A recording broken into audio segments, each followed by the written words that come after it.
There is a shortage of homes for sale, and it's worse than ever before.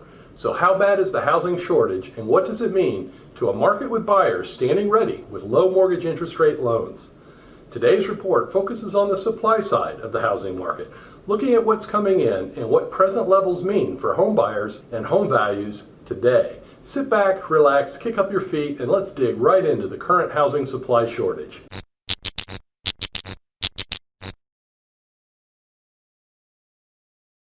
Hi, I'm Joe Manausa, author of The Business of Getting Business and the creator of Manausa.com, where I've helped tens of thousands of people buy and sell homes. I would like to help you too. If you already are a subscriber, thank you and welcome back. If you're not a subscriber, please consider becoming one now.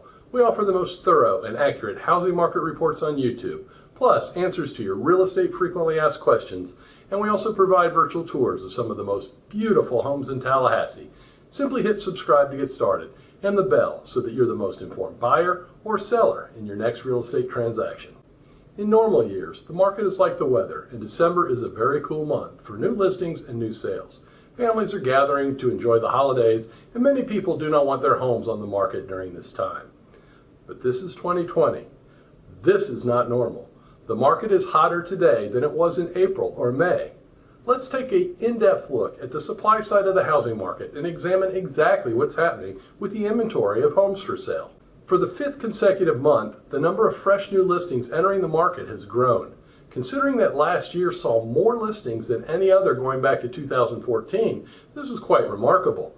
This graph shows how each month fared percentage-wise compared to the same month in the prior year for fresh new listings entering the market. I use the term fresh to describe homes listed for sale that were not previously listed.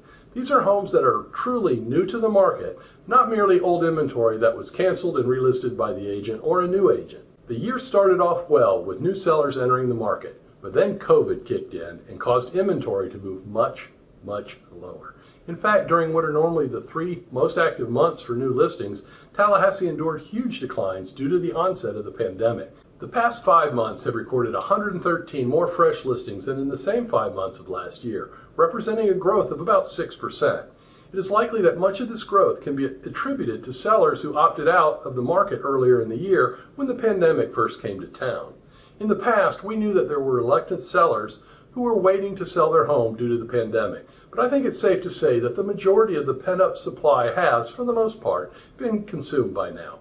I think we'll begin to see historical seasonality return to the supply side of the real estate market, as low mortgage interest rates have helped the housing market overcome the fear and the resulting indecision caused by the pandemic earlier in the year. Even though the flow of fresh listings has returned to normal, the remaining graphs in today's report show that we're still needing more sellers to keep up with the enhanced buyer demand. While the last graph showed a month-to-month comparison of fresh new listings, this one shows cumulative fresh listings through November of each year. We see that the number of fresh new existing home listings is down just under 8% in 2020 when compared to the same period last year. This makes 2020 the middle year of the past 7 when ranking years by the number of fresh new listings entering the market.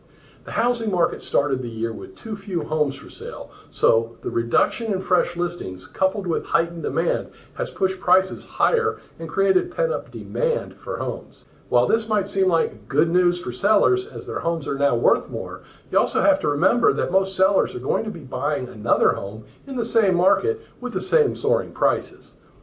The fact that fresh listings are down nearly 8% can be softened by the fact that this year is not the lowest one shown in the graph. There have been more fresh existing home sellers in 2020 than there were in 2015, 16, and 17. Of course, the existing home sales market does not stand alone. We also need to examine what the builders have been doing.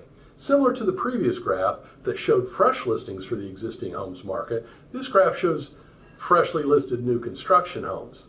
Home builders have received our message. They're building more homes. Unfortunately, they're not covering the gap between supply and demand. Back in the 1990s, builders were bringing more than 1,000 new homes per year to the market. Right now, with a large shortage of homes, they should be building about 1,500 homes per year and monitoring the supply and demand numbers to ensure that they're not building too many at any given price point. This means that builders missed an opportunity to sell an additional 600 to 900 homes in 2020 which is more new homes than actually sold, meaning builders produce less than 1/2 of the homes that the market would bear. The void that these missing homes did not fill will only disfigure our housing market further in 2021.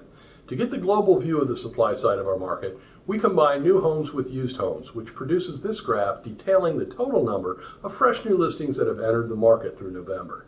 This graph reveals that the combination of fresh builder homes and fresh existing homes has propelled 2020 to the third best year of the past 7 for new inventory. Remember, today's sky-high demand has created optimal market conditions for sellers.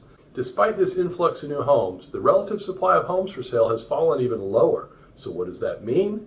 This table measures the supply of homes for sale relative to the current rate of demand.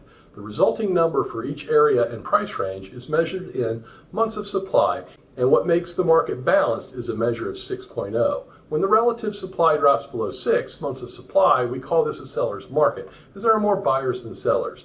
When the numbers rise above 6, we refer to that as a buyer's market, as there are more sellers than buyers. Red shaded areas reveal a seller's market condition. This table clearly shows that the supply of homes for sale relative to the current hot rate of demand is lower than ever.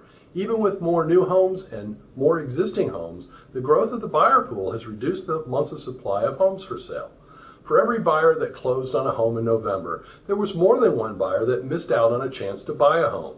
The closings would have been more than double the rate closed had there been more available listings. We need builders to step up and produce inventory in the areas and price ranges shaded in red if they're capable. Obviously, we're not going to see a builder bring in new units under $100,000 in Northeast Tallahassee, but there are a lot of areas here that should be pursued. If I were a builder and wanted to ensure that I did not build homes that the market does not need, I would look at the red shaded areas with a value below 4 months of supply. The market is demanding these homes, why not build and sell them? If you are a local home builder who would like an analytical guidance on where and what to build, I'm happy to help. Just give me a call. For non-builders, you should know that this is the hottest seller's market ever, so if you've been thinking about moving, it's time to act. I believe there remains a small group of homeowners who have been sitting on the fence, unsure about selling their homes during the pandemic. This was a very large group of people back in April, but it's significantly smaller today. Anybody left remaining can still enjoy the strongest seller's market ever recorded in Tallahassee, but understand that time is working against you. Right now, mortgage interest rates are low and you have sky-high demand for your home. But when rates rise, demand will soften in the middle of the market and nearly stop at the top of the market. Rising mortgage interest rates will not reduce the value of your home, but it will increase your monthly payment on the home you buy next. If you plan on buying a home after you sell your current one, take advantage of low mortgage interest rates, or just take advantage of the strong demand that low rates have created. Don't be the one among your group of friends who in the future says, you know, I should have taken advantage of those low mortgage interest rates back in 2020 when they were so low. If you would like to see more videos about current housing market conditions, I've assembled a great playlist that you can view by clicking on the box in the top left corner of your screen. For a playlist of our top tips for home sellers, just click on the box below it. Please remember to like this video and subscribe to our channel so that you never miss anything.